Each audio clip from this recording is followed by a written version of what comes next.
وهي تجري بهم في موج كالجبال ونادى نوح ابنه وكان في معزل يا بني اركب معنا ولا تكن مع الكافرين قال سآوي إلى جبل يعصمني من الماء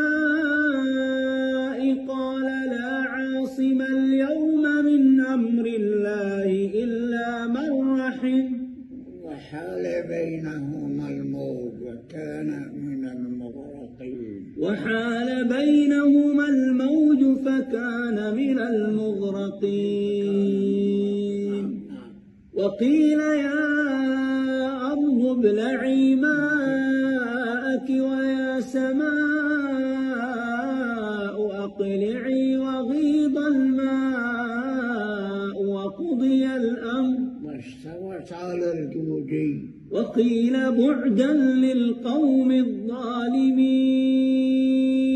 ما شاء الله. ونادى نوح ربه فقال رب إن ابني من أهلي وإن وعدك الحق وأنت أحكم الحاكمين.